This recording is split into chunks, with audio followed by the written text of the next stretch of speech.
واستخف يمين بليالي كنهك لا يكاد يبين تجفى وتعبد والضغائن تغتلي والدهر يقسو تارة ويلين وتظل أنت كما عهدتك نغمة للآن لم يرقى لها تلحين لك بالنفوس إمامة فيهون لو عصفت بك الشورى أو التعيين لك بالنفوس إمامة فيهون لو عصفت بك الشورى أو التعيين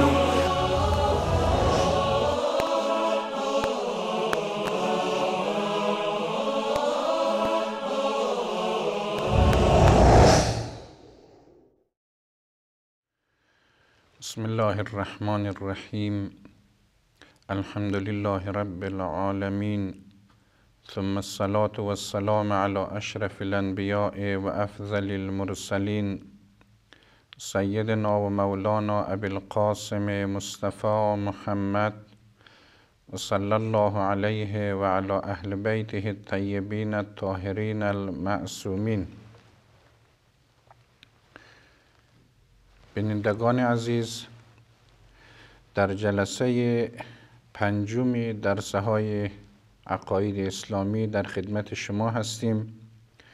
در جلسه قبل که درس چهارم بود، یک سلسله نکاتی در رابطه با تاریخچه باور به خدا خدمت شما مطرح شد. اجمال مباحث گذشته این شد که اصل ایمان به خدا در میان همه اقوام و ملل مختلف و طرفداران همه ادیان و مذاهب امر مسلمی بوده است. آنچه که محل اختلاف بوده است و انبیا مشغول اصلاح آن بوده است عبارت بود از ایمان به معاد، اصلاح باورهای مردم در رابطه با صفات خداوند و مشکلات دیگری که در زندگی هر مردم و هر قوم وجود داشته است. از امروز به یاری خداوند سبحان در درس پنجم وارد بحث جدید می شویم که عبارت است از بیان ادله اثبات وجود خدای سبحان. عرض شد که اصل وجود خدا امر کاملا روشن و آشکار هست و نیازی به دلیل ندارد، ولی برای ذهن کسانی که دچار شک و شبهه شده است و احیانا در این عرصه ها برایشان سوالات خلق شده است و یا میخواهد بر اطمینان خود بیفزایند و یا در این راستا میخواهند معلوماتی داشته باشند، اقامه یک سلسله دلیل خالی از فایده نیست. برای اثبات وجود خداوند سبحان راه‌های زیاد را در طول تاریخ علمای اسلام پیموده اند. برخی از فیلسوفان جهان اسلام از طریق امکان عالم، این که موجودات یا ممکن است یا واجب خواستند وجود خدا را به اثبات برسانند. متکلمان جهان اسلام معمولاً از طریق حدوث عالم پیش آمده اند و راه سومی که در این راه مطرح شده است عبارت است از توجه به نظم عالم، پیچیدگی های این عالم که از آن تعبیر می شود به اتقان سونه. این سومین راه است. راه چهارمی که بعض از طبیعیون اینجا مطرح کرده اند عبارت است از حرکت عالم و خواستند برای عالم محرک را اثبات بکنند که اون محرک عبارت است از خداوند سبحان. پنجمین راهی که برای اثبات وجود خدا مطرح شده است عبارت است از راه فطرت و دل. راه فطرت و دل به این معنا که ایمان به خدا، التفات به وجود خدا جزء خمیرمایه و جزء فطریات هر انسان هست. هر انسانی با مقدار توجه متوجه می شود و به این باور می رسد که این عالم خدایی دارد. ششمین راهی که اینجا مطرح شده است راه عرفا هست. عرفا معتقد بودند که اصلا وجود خداوند جزء بدیهیات هست. نیازمند به اثبات نیست، بنابراین امر بدیهی قابل استدلال نیست و نباید در این عرصه استدلال کرد. حالا از میان این 6 راهی که مطرح شد که البته در مقام تقریر و تثبیت هر دلیل بازم مشربهای گوناگون اینجا وجود دارد. به نظر ما در حد این بحث متوسط یک دلیل عقلی و یک همون برهان نظم برای بحث ما و شما کافی خواهد بود. لذا هست که در این راستا ما انشالله در این جلسه برهان نظم را خدمت شما عزیزان مطرح میکنیم. برهان نظم یا راه ساده خداشناسی، و اگر خواست خدای سبحان بود در جلسه آینده دلیل دیگری را که با رویکرد عقلی باشد در این راستا مطرح خواهیم کرد. براهینی که اینجا اقامه می شود گاهی ممکن است 100% عقلی باشد، یعنی تمام مقدماتشان مأخوذ از عقل باشد بدون استفاده از حواس، که انشالله در جلسه آینده دلیل دوم ما همچون مقدمات خواهد داشت. اما در برخی موارد بعض مقدمات دلیل ما ممکن است حسی باشد که برهان نظم اینجوری هست. برهان نظم یا راه ساده خداشناسی بعض مقدمات دلیل را ما با استفاده از حواس به اثبات میرسانیم، ولی در هر صورت النهایه به نظر ما این دلیل بهترین دلیلی است که برای اثبات وجود خدا در حد متوسط میتوان اقامه کرد.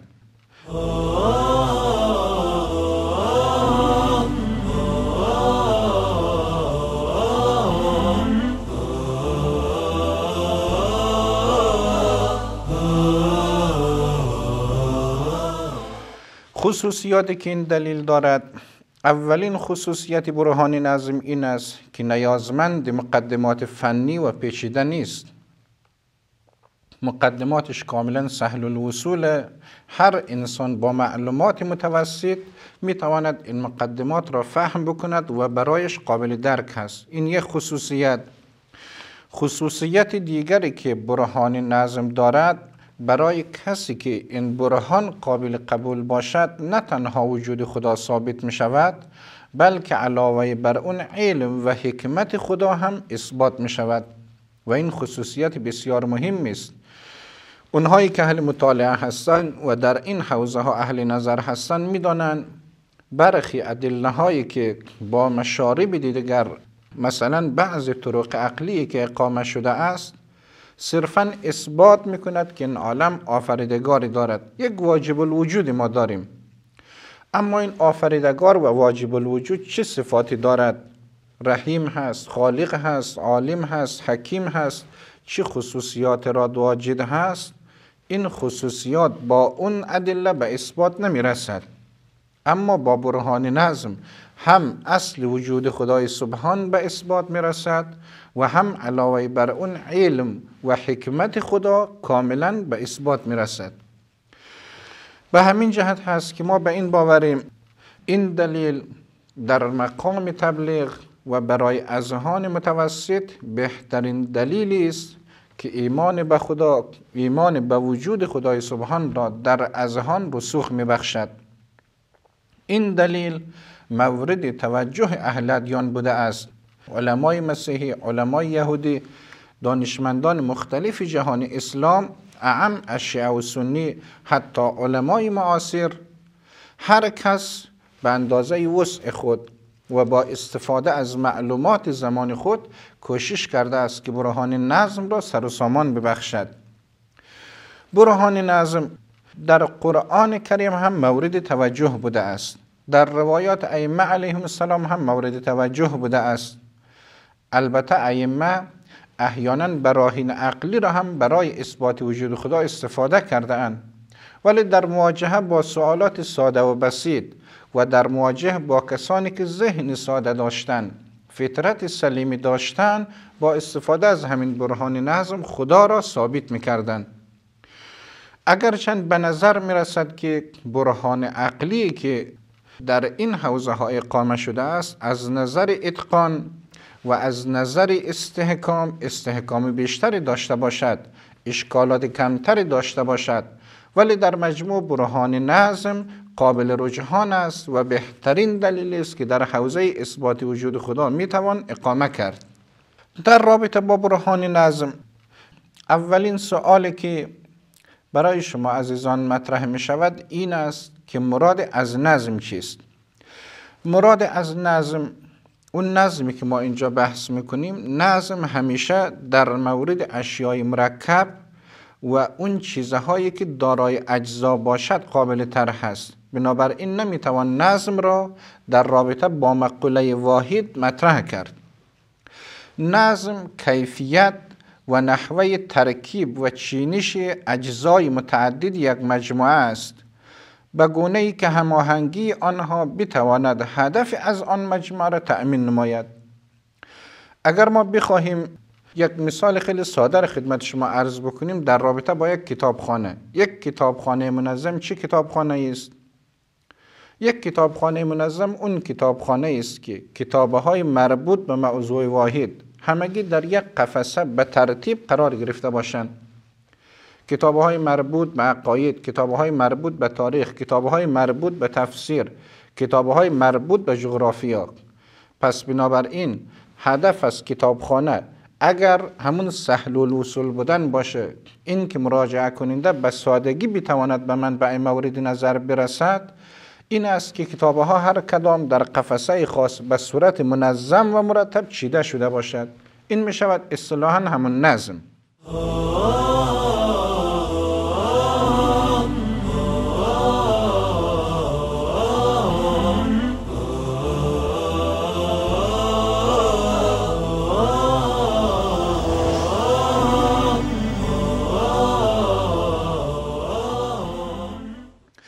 مقصود از برهان نظم اونی که علمای اسلام اینجا مطرح کردن دقیقاً همین جهت هست.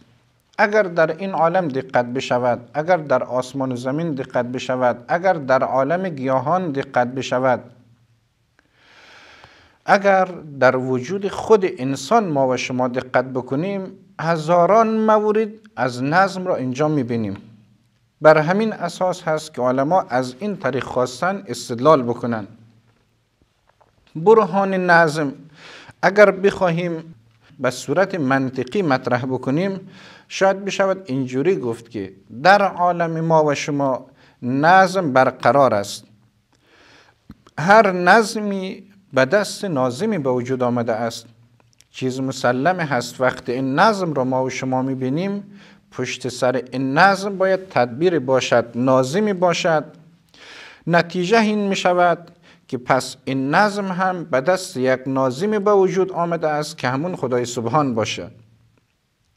حالا اگر بخواهیم علم و حکمت خدا را هم از همین برهان نظم اثبات بکنیم، اینجوری می توان استدلال کرد که در عالم ما و شما نظم وجود دارد. هر نظمی متوقف بر ناظمی است که هم حکیم باشد و هم عالم. شخص بیخبر و غافل هیچ وقت نمیتواند پدید آورنده یک نظم باشد. بر اساس این برداشت پس در نتیجه کسی که این نظم را در این عالم حکم فرما کرده هم عالم است و هم قادر است و هم حکیم. لذا هست که در مقدمه صحبت‌هایم عرض کردم که اگر برهان نظم تمام باشد، بر اساس برهان نظم نه تنها اثبات وجود خدا می شود، بلکه برخی از صفات خدای سبحان هم به اثبات می رسد. در رابطه با صفات خدای سبحان نکات را خواستم اینجا و این که در این عالم نظم حاکم هست. در کتاب راز آفرینش انسان ترجمه محمد سعیدی صفحه 179 به بعد، این کتاب را یکی از علمای بزرگ مغرب زمین نوشته است. در رابطه با نظم این عالم نکات خوبی دارد. من عین عبارت این کتاب را میخوانم. چنان که در صفحات گذشته دیدیم، دنیا طور خلق شده که هر چیزی به جای خود قرار دارد. کلفتی قشر زمین به همان اندازه است که واقعا ضرورت دارد و عمق دریاها به قدری است که اگر چند متر از آنچه هست عمیق‌تر بود، اکسیژن کافی به موجودات زنده نمی رسید و دیگر نباتی در زمین نمی روید. زمین در 24 ساعت یک بار می چرخد و اگر این چرخیدن اندکی طولانی تر می شد، حیات بر روی زمین میسر نبود. سرعت گردش زمین به دور خورشید اگر کمی بیشتر یا اندکی کمتر از آنچه هست می بود، یا حیاتی در این عالم وجود نداشت و یا اگر هم وجود می داشت، تاریخ تکوین آن غیر از این می بود که هست. چنان که گفتیم از هزاران خورشیدی که در عالم افلاک وجود دارد، فقط همین خورشید ماست که در پرتو وجود آن ما از نعمت حیات بهره‌مند شده ایم، زیرا تنها اوست که قطر دایره آن و غلظت هوای محیط آن و کیفیت انوار و اشعه ساطعه آن متناسب با زندگی خاکی ماست. باز به طوری که دیدیم مقدار و نوع گازهای موجود در هوا کاملا تناسب و تعادل دارند و اگر در این تناسبها کوچکترین تغییر رخ بدهد، حیات از روی زمین معدوم می شود. اینها فقط نکات چند از مجموع مطالب بود در خصوص اوضاع فیزیکی زمین که در فصول گذشته بیان کردیم. وقت حجم زمین و وضع آن را در فضا در نظر بگیریم و انطباقات حیرت انگیز را که برای پیدایش آن به کار رفته از نظر بگذرانیم، خواهیم دید که اگر قرار بود این انطباقات بر حسب تصادف و اتفاق پیش بیاید، برخی از آنها در 1,000,000 احتمال به یک احتمال صورت می گرفت و مجموع آنها از میلیاردها احتمال هم بیشتر لازم داشت. به همین جهت پیدایش زمین و نشانه حیات را در روی آن هرگز نمیتوان با قوانین مربوط به اتفاق و تصادف تطبیق کرد. عجیبتر از انطباق انسان به عوامل طبیعت، انطباق طبیعت به انسان است و پس از یک مطالعه زیادگذر در شگفتی های طبیعت معلوم می شود که در پس همه این تشکیلات و نظم و ترتیبها مقصد و منظور نهفته است و قادر متعال که ما او را خدا می نامیم این منظور را با برنامه دقیق و مرتبی به موقع اجرا می گذارد. اینها بعضی نکات بود که در این عرصه ها خدمت شما مطرح کردیم.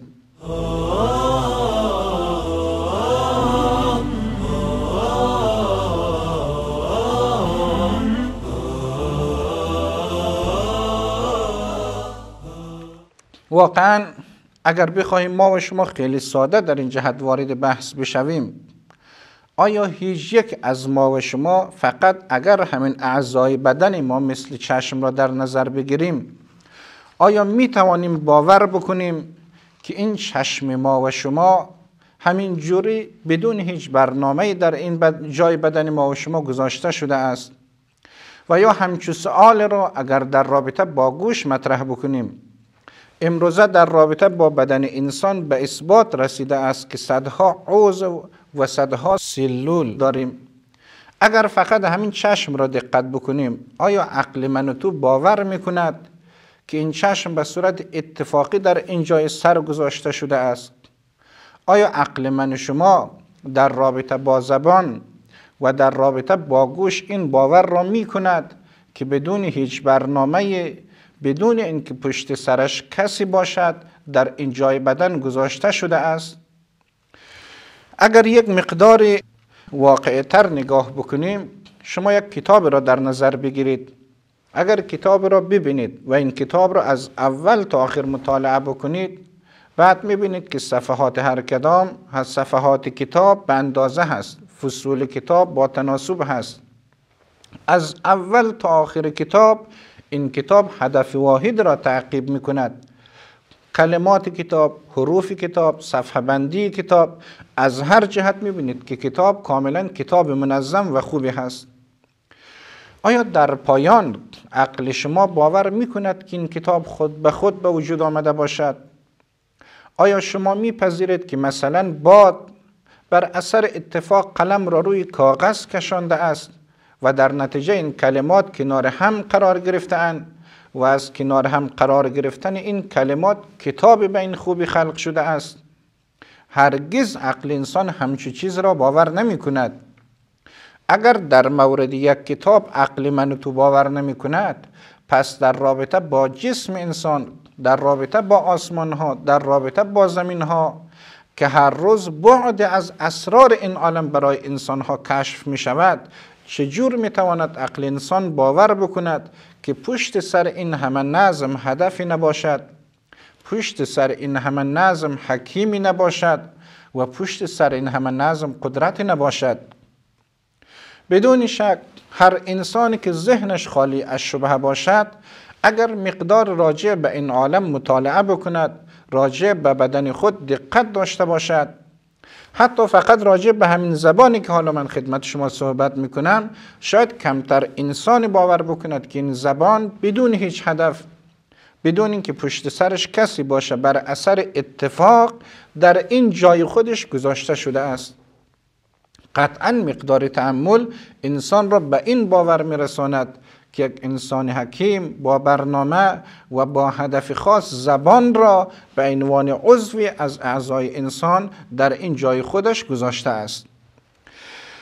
نتیجه این می شود که اگر ما و شما این عالم را مورد دقت قرار بدهیم، با توجه به نظریه دانشمندان که مجموع اجزای این عالم کاملا به هم پیوسته است، شما از این عالم اگر یک جزء را بردارید، اگر شما ملاحظه بکنید، فقط به صورت یک هفته خورشید نتابد. در همین جسم من و شما اگر فقط زبان نباشد، کاملا احساس میکنیم که وجود ما و شما چه هست؟ ناقص هست. بنابراین بر اساس برهان نظم خلاصه بحث این می شود که اگر ما در این عالم دقت بکنیم، ریز و درشت این عالم را ببینیم، در این عالم نظم حکم فرما هست. هر مرکب از این عالم را اگر بشکافیم، هر موجود مرکب را میبینیم که مجموعه اجزایش کاملا به هم پیوسته و نظم واحد و هدف واحد را تعقیب میکند. با توجه به این نظم، باز عقل انسان به قطع حکم میکند که پس پشت سر این نظم باید ناظمی باشد. اگر یک جلد کتاب نمیتواند خود به خود به وجود بیاد، اگر یک جلد کتاب نمیتواند بدون نویسنده به وجود بیاد، قطعا بدون هیچ شک و شبهه جهان با این گستردگی، انسان با این پیچیدگی، عالم با این وسعت، هیچ وقت نمیتواند خودش موجود شود و خودش به وجود بیاد. اگر پشت سر این نظم آفریدگاری هست، حکیم هست، خالق هست، خود به خود اون زمان اون آفریدگار باید عالم باشد. چرا؟ چون او میداند که در آینده مثلا در رابطه با انسانی که در رحم باشد، خب نیازمند این مقدار اعضای گسترده نیست، نیازمندی به پا نیست، نیازمندی به چشم نیست. خدای سبحان با علم ازلیش میداند که وقتی بچه متولد بشود به مرور زمان در طی زندگی به این اعضا و جوارح نیازمند هست. لذا هست که با اطمینان خاطر انسان هر مقدار که مطالعه داشته باشد و هر مقدار که دقت بکند، مطمئن می شود که نظم این جهان حاکی از ناظم هست. پشت سر این نظم یک نظم دهنده هست. پشت سر نظم موجود در این عالم نظم دهنده حکیم و عالم هست و او کسی جز آفریدگار متعال نخواهد بود. بنابراین بر اساس این صغرا و کبرایی که ما خدمت شما عرض کردیم، برهان نظم را در حد این جلسه بیان کردیم. البته یک سلسله اشکالاتی در رابطه با برهان نظم مطرح شده است که به یاری خدای سبحان در جلسه آینده خدمت شما مطرح خواهم کرد. و السلام علیکم و رحمت الله و برکاته.